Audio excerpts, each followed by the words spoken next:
God is dead. God remains dead, and we have killed him.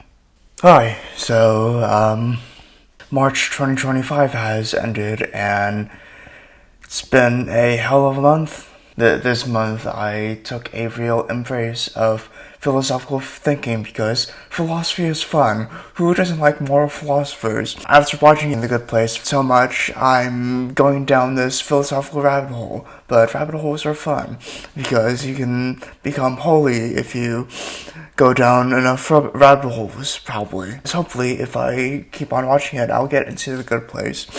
I did a video explaining my thoughts as to why there should be no The Good Place / Heaven, which was a fun video to make, so check it out and let me know if I sound crazy in that video or this video. Yeah, but I'm really embracing nihilism, because everything is meaningless, everything means nothing, and nothing means everything.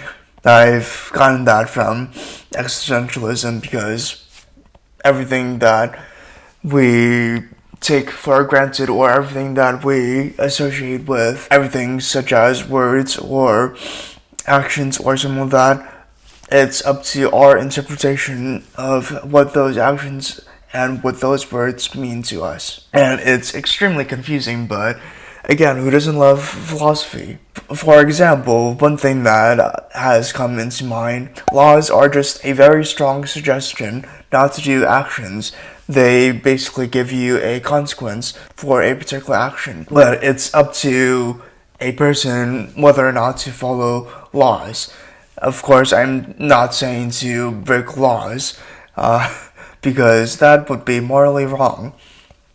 But for example, I ride my bike, I walk, I'm a pedestrian, and there are loads of cars that don't obey the law to stop for pedestrians at crosswalks. I even had an instance where my dog almost got run over this past month, and that driver was a real shithead, but I'm not gonna dwell on it because they're not worth my time. Thankfully, my dog is fine because I was mindful enough to see that shithead wouldn't be stopping, so all's good.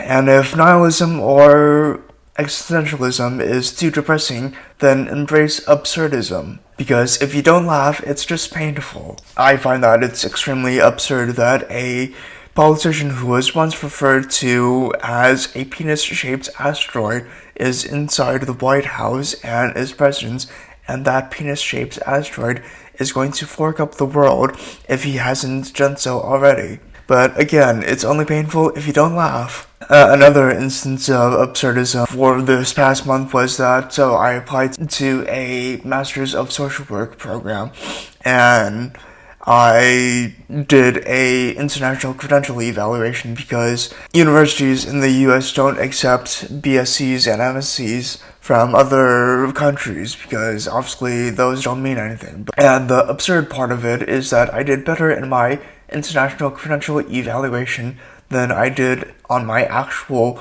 MSc, Masters of Science, which is absurd, but again, it's only painful if you don't laugh at it. And what's even more absurd is that I'm now leaning towards not doing an MSW, Masters of Social Work. Again, it's only painful if you don't laugh at it. Another bit of philosophical insight that I've gained over the past month or two is from the infinite monkey theorem.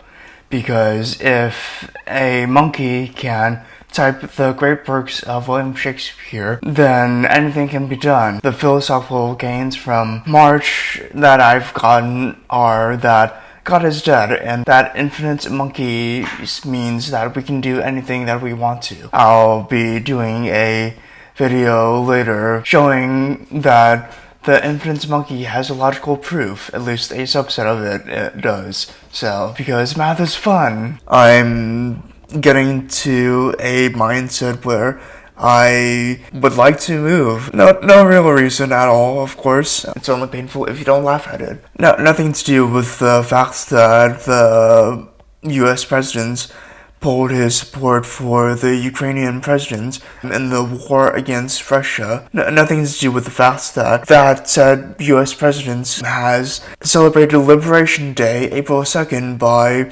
fooling the whole world and the U.S. population by putting tariffs on every country, more or less. Even in countries where it's only populated by penguins. Nothing to do with the fact that Elon Musk is doging up the government and is making it efficient with the chainsaw of efficiency.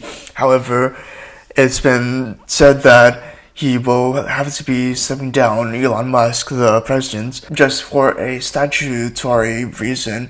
Otherwise, he would have to go through bureaucracy to stay there. But hey, no more Musk. I'm looking forward to that if I'm still here by then. Nothing to do with the fact that Mario's brother, aka the Mangiones, assassinated a healthcare CEO, and it has made it clear to me that the point of a U.S. health insurance business is to make money and not to insure people, because that's what the point of business is. And above everything, a health insurance business is a business. Nothing to do with the expected cuts to Medicaid or Social Security, because of course Trump wouldn't touch those. He said that he wouldn't touch a lot of things, and he has gone by his word for his entire life. Nothing to do with Signalgate and the fact that if there is another Signalgate, there is only a few degrees of freedom from the reporter of the Atlantic to a terrorist organization leader being added to a war chat, and again, the whole world getting forked over. But yeah, so there's, of course, no real reasons going towards my inclination to moving out even. But again, it's only painful if you don't laugh at it. Another thing that occurred was that I have turned 25 in March, so I am 25 and still alive. For now, at least, but just focus on the positives, whatever that word means, or in my perspective, keep your head above water. Positives is just a word that some person made up, and we have come to accept it.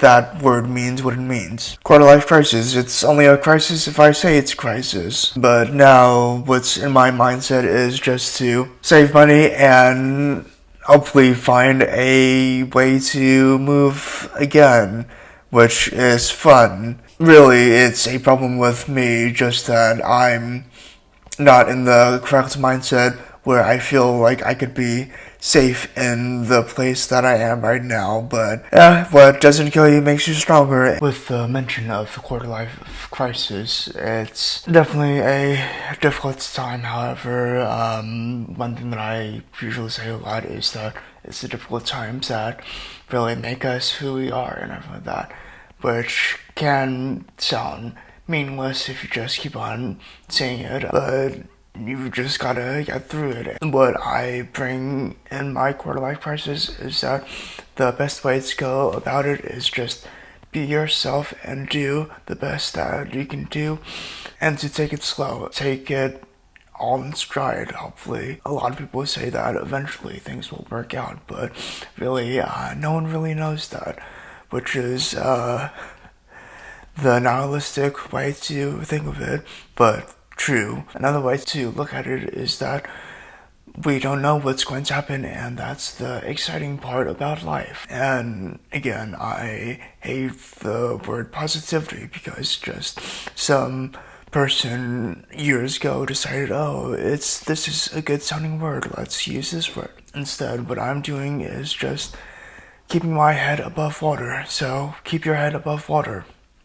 And most importantly, the thing that makes it feel like a crisis is the idea that you are alone. However, to anyone who is going through a crisis, quarter-life crisis, or whatever crisis it might be, we are not alone. You've got lots of friends and loved ones and family members who do care about you. It's just a matter of strengthening those bonds, which can be scary, but if it's worth doing, it should scare you. If you enjoyed this video, please like, share, subscribe. If you want to see more of my videos, please subscribe and check out my videos. And again, it's only painful if you don't laugh at it. Until next time.